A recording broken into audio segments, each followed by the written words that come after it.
प्रधानमंत्री नरेंद्र मोदी बेंगलुरु पहुंचे हुए हैं और इस वक्त वो लोगों को संबोधित कर रहे हैं। आपको सीधे लिए चलते हैं। गवर्नर श्री थावरचंद गहलोत जी,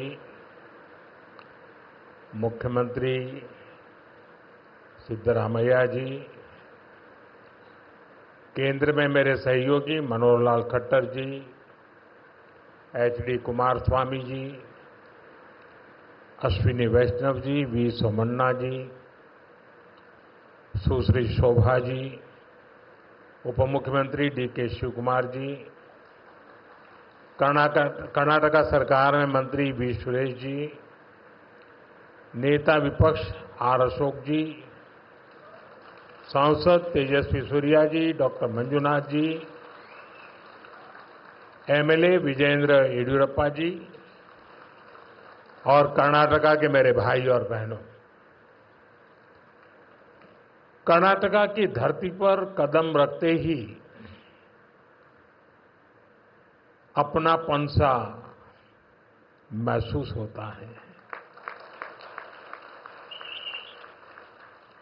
यहाँ की संस्कृति, यहाँ के लोगों का प्यार और कन्नड़ा भाषा की मिठास दिल को छू जाती है। सबसे पहले मैं बेंगलुरु शहर की अधिष्ठात्री देवी अन्नम्मा ताई के चरणों में प्रणाम करता हूं।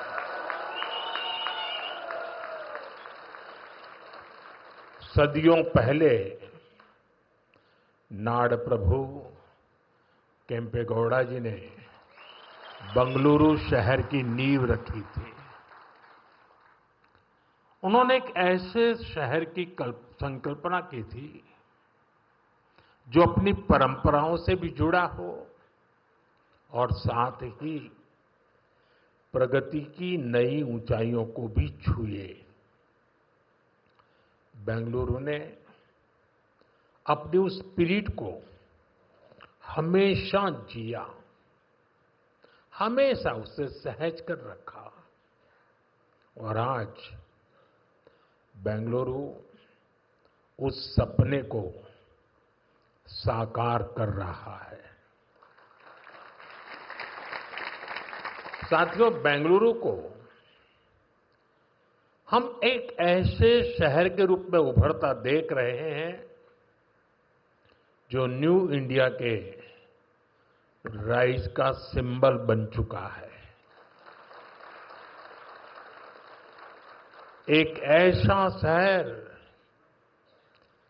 जिसकी आत्मा में तत्वज्ञान है और जिसके एक्शन में टेक ज्ञान है। एक ऐसा शहर जिसने ग्लोबल आईटी मैप पर भारत का परचम लहराया है। बेंगलुरु की इस सक्सेस स्टोरी के पीछे अगर कोई है तो वो यहां के लोगों की, आप सबकी मेहनत और आप सबकी टैलेंट है।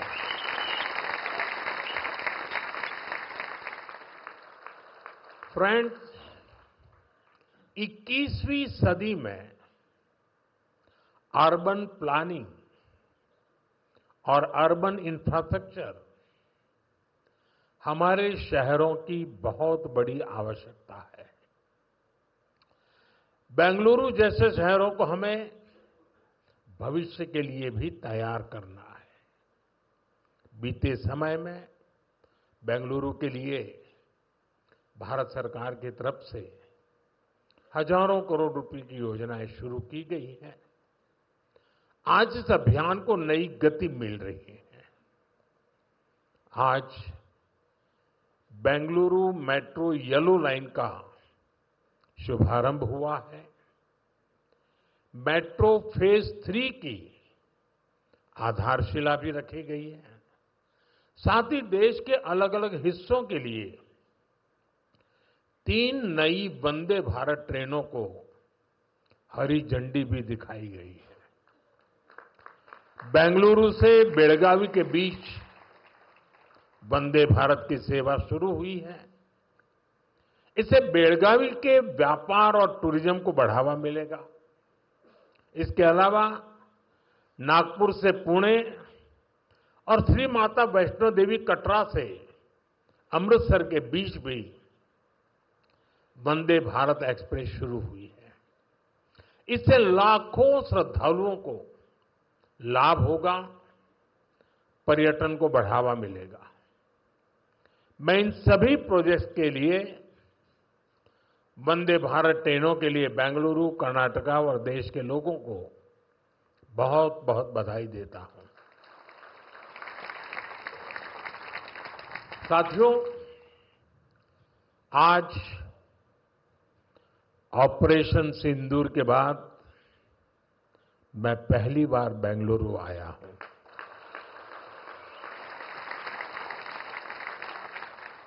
ऑपरेशन सिंदूर में भारतीय सेनाओं की सफलता सीमा पार कई किलोमीटर भीतर आतंकवादी ठिकानों को नेस्त नाबूद करने की ताकत और आतंकवादियों के बचाव में उतरे पाकिस्तान को कुछ ही घंटों में घुटनों पर लाने की हमारी क्षमता पूरी दुनिया ने नए भारत के इस स्वरूप के दर्शन किए हैं।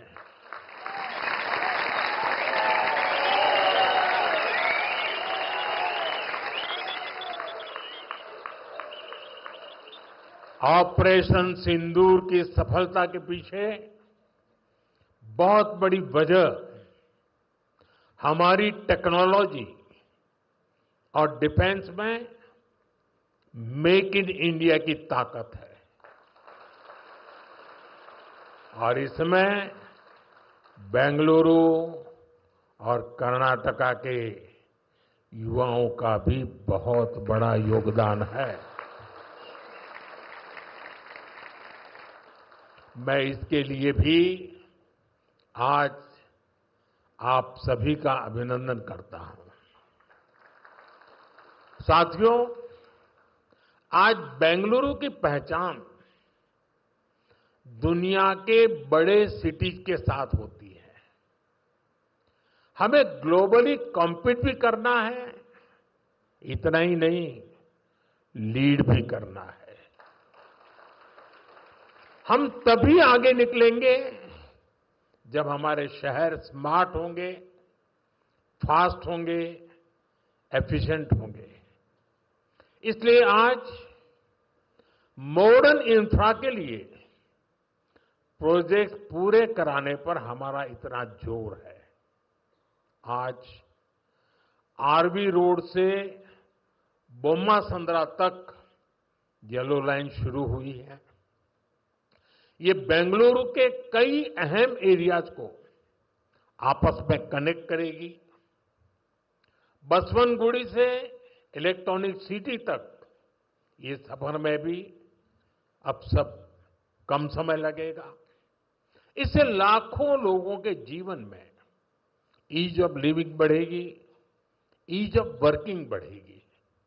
साथियों, आज येलो लाइन के लोकार्पण के साथ ही हमने फेज 3 यानी ऑरेंज लाइन का भी शिलान्यास किया है। जब ये लाइन शुरू होगी तो येलो लाइन के साथ मिलकर डेली 25 लाख पैसेंजर्स को फैसिलिटेट करेगी। 25 लाख पैसेंजर। ये बेंगलुरु के ट्रांसपोर्ट सिस्टम को एक नई ताकत देगी, एक नई ऊंचाई देगी। साथियों, बेंगलुरु मेट्रो ने देश को पब्लिक इंफ्रास्ट्रक्चर डेवलपमेंट का एक नया मॉडल भी दिया है। बेंगलुरु मेट्रो कई अहम स्टेशनों के लिए इन्फोसिस फाउंडेशन, बायोकॉन और डेल्टा इलेक्ट्रॉनिक जैसी कंपनियों ने पार्ट फंडिंग की है। सीएसआर के इस्तेमाल का ये मॉडल एक बड़ी प्रेरणा है। मैं इस अभिनव प्रयास के लिए कॉरपोरेट सेक्टर को बहुत बहुत बधाई देता हूं। साथियों, आज भारत दुनिया की फास्टेस्ट ग्रोइंग मेजर इकोनॉमी है। पिछले 11 इयर्स में हमारी इकोनॉमी 10वें नंबर से टॉप 5 में पहुंच गई। हम बहुत तेजी से टॉप 3 इकोनॉमी बनने की ओर आगे बढ़ रहे हैं। ये स्पीड हमें कैसे मिली है? ये स्पीड हमें रिफॉर्म, परफॉर्म, ट्रांसफॉर्म की स्पिरिट से मिली है। ये स्पीड हमें साफ नीयत और ईमानदार प्रयासों से मिली है। आप याद करिए, 2014 में मेट्रो सिर्फ 5 शहरों तक सीमित थी, 5 सिटीज। अब 24 सिटीज में 1000 किलोमीटर से ज्यादा मेट्रो नेटवर्क है। भारत अब दुनिया का तीसरा सबसे बड़ा मेट्रो नेटवर्क वाला देश बन गया है। 2014 से पहले लगभग 20,000 किलोमीटर रेल रूट का इलेक्ट्रिफिकेशन हुआ था। यानी देश आजाद होने से 2014 तक हमने पिछले 11 इयर्स में ही 40,000 किलोमीटर से अधिक रेल रूट पर इलेक्ट्रिफिकेशन किया है।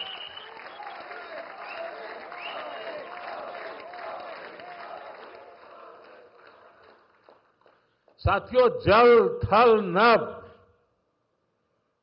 कुछ भी अछूता नहीं रखा है। फ्रेंड, जमीन ही नहीं, देश की उपलब्धियों का परचम आसमान में भी लहरा रहा है। 2014 तक भारत में सिर्फ 74 एयरपोर्ट थे। अब इनकी संख्या बढ़कर 160 से ज्यादा हो गई है।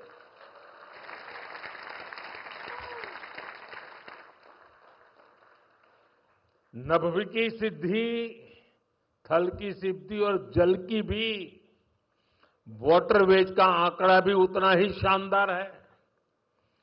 2014 में सिर्फ 3 नेशनल वाटरवेज ऑपरेशनल थे।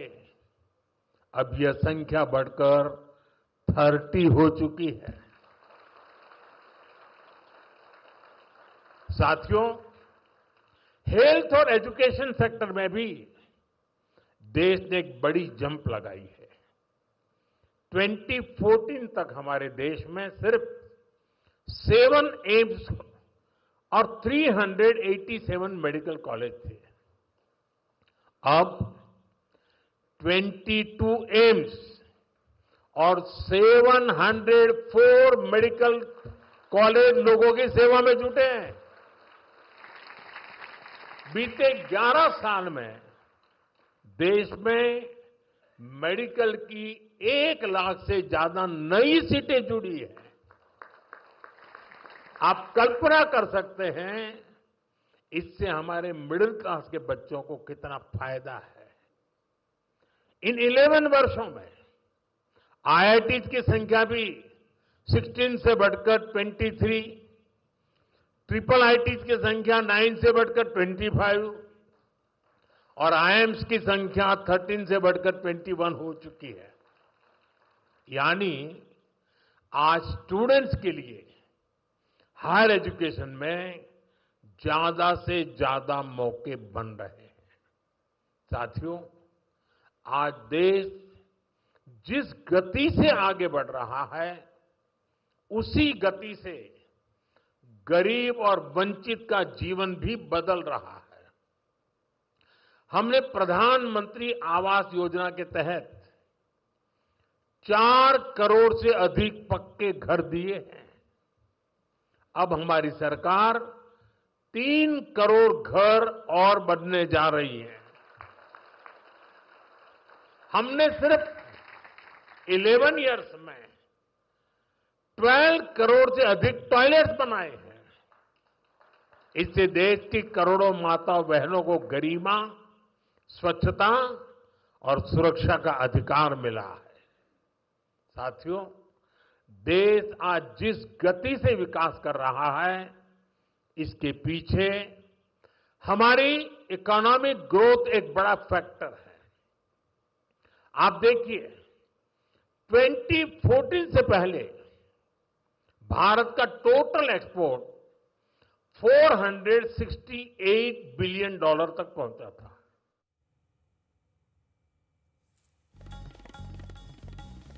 तो बेंगलुरु पहुंचे हुए प्रधानमंत्री नरेंद्र मोदी 22,000 करोड़ की योजनाओं का शिलान्यास और उद्घाटन किया गया है। ऑपरेशन सिंदूर का एक बार फिर से यहां उन्होंने जिक्र किया है।